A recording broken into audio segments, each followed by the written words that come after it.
Extrait du livre Conscience animale paru chez Mama Éditions. Page 181. Chapitre 13. La fin de vie et l'euthanasie. Buzz. Je m'étais prise d'affection pour le chien d'une cliente, qui est devenue plus tard une stagiaire puis une amie. Buzz était un sacré baroudeur qui n'avait pas froid aux yeux. Il aimait déambuler sur les routes nationales, gêner la circulation, simplement pour perturber l'ordre établi et montrer à sa gardienne la voie de la confiance et du lâcher-prise. J'eus le privilège et le plaisir de m'occuper de lui, de temps en temps, lorsque ses gardiens partaient en vacances. Il n'était plus très jeune. Un jour, il vint me voir en rêve pour me prévenir de son départ. Il voulait que je vienne lui dire au revoir et que je prévienne ses amis. Il avait une tumeur à la rate. Il était fatigué, mais paraissait serein et même joyeux. Le vétérinaire préconisait une euthanasie pour lui éviter de souffrir, et ses gardiens, dans le chagrin, avaient du mal à accepter de ne plus le voir. Il se sentait démuni, tellement triste aussi, ne sachant quelle décision prendre. La veille de mon arrivée, il me confie ceci. Mon corps est fatigué, mais il contraste avec mon élan vital. Je ne veux pas qu'on m'oublie, et ma présence sera toujours bien perceptible. Je serai toujours cette vieille branche qui reste sur l'arbre. Je lui demande s'il veut être soigné, opéré ou euthanasié. Il me dit qu'il ne souhaite pas être touché dans son intégrité, qu'il veut garder jusqu'au bout la liberté de choisir. J'entends. Pourquoi ne pas accepter la vie sous tous ses aspects? La maladie, la souffrance et le vieillissement en font partie. Pourquoi ne pas expérimenter cela comme tout le reste?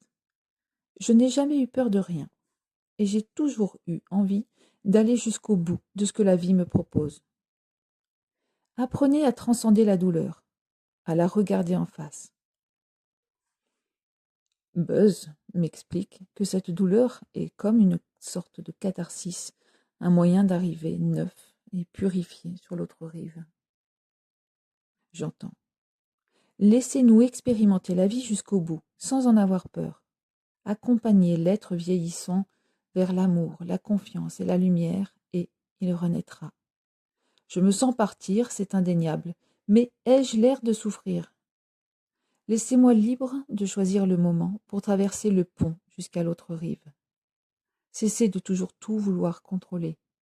Intégrez vos peurs au lieu de les nourrir et transmutez-les.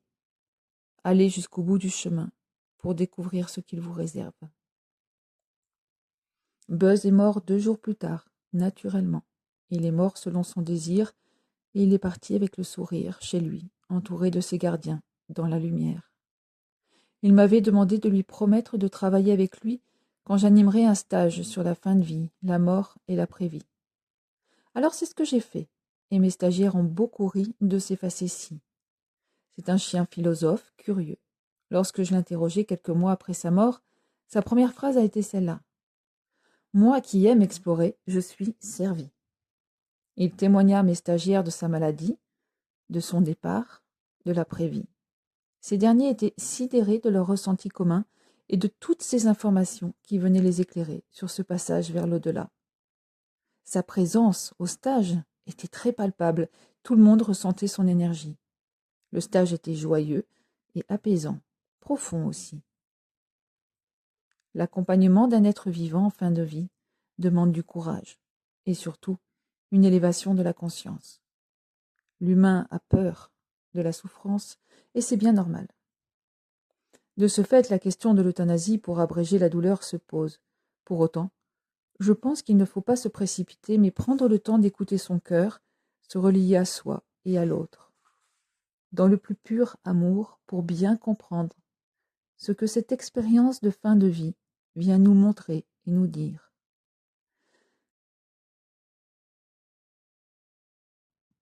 Extrait du livre Rendre l'âme, paru chez Mama Éditions, page 163, chapitre 23. La lumière au bout du tunnel. Extase, état de joie, d'admiration extrême, causé par quelqu'un ou quelque chose et qui absorbe tout autre sentiment. Définition du Larousse. Nous attendons 2 amis qui doivent passer en fin d'après-midi, Juliette et Séverine. Cette dernière est une ancienne infirmière qui a de l'expérience dans l'accompagnement des patients en fin de vie.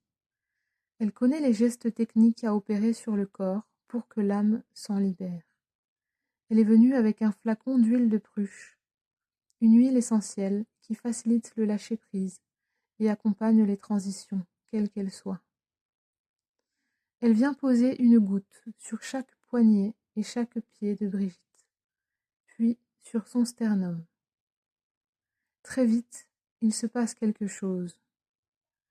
L'espace entre les expirations et les inspirations se fait de plus en plus long. Brigitte est en train de partir. Annabelle prend la parole. Non, ne pars pas, pas le jour de l'anniversaire de Flore.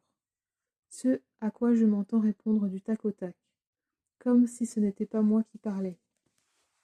Brigitte, je t'ouvre mon cœur. Va quand c'est le moment pour toi, quand tu es prête. Elle prend une grande inspiration, tourne la tête du côté d'Annabelle, ouvre les yeux pour regarder une dernière fois sa chérie et rend son dernier souffle. J'observe avec émerveillement ces derniers moments qui défient les limitations physiques qui l'empêchaient de se mouvoir depuis plusieurs jours, car elle était dans le coma, pour ce dernier instant d'éveil. Je ne vois ni son âme sortir de son enveloppe, ni de fil d'argent se rompre, mais je ressens son départ dans mon propre corps. Séverine et Juliette semblent avoir le cœur lourd. Annabelle, sur le coup, montre de la colère. Elle aurait aimé que cela se passe autrement. Elle dira plus tard avec encore plus de douceur. Moi, je plane. Je ressens dans toutes mes cellules une libération immense, une légèreté indescriptible et énormément de joie. Je vis un instant extatique. Tout est doux, mais puissance 1000. Au bout de quelques minutes, je me mets à rire. Je ne peux pas m'en empêcher. J'explique aux autres ce qui se passe en moi, car elles sont déroutées par cette réaction, aussi inattendue qu'inhabituelle. Je suis reconnaissante d'avoir pu ressentir la joie liée à cette libération en moi, et je souhaite montrer que l'on peut vivre la mort de cette manière, comme un véritable cadeau, un don d'amour de celui qui part. J'ai vécu l'instant dans le ressenti pur, et mon corps m'a fait entrevoir une facette de la réalité qui m'aurait été impossible d'envisager avec mon mental. J'ai bien senti qu'elle n'était pas en train de mourir, mais bel et bien de naître. Je suis persuadée aussi que si j'ai pu ressentir ce départ d'une façon si belle et légère, c'est que l'accompagnement de Brigitte a été réussi, que son âme était en paix et prête pour ce moment.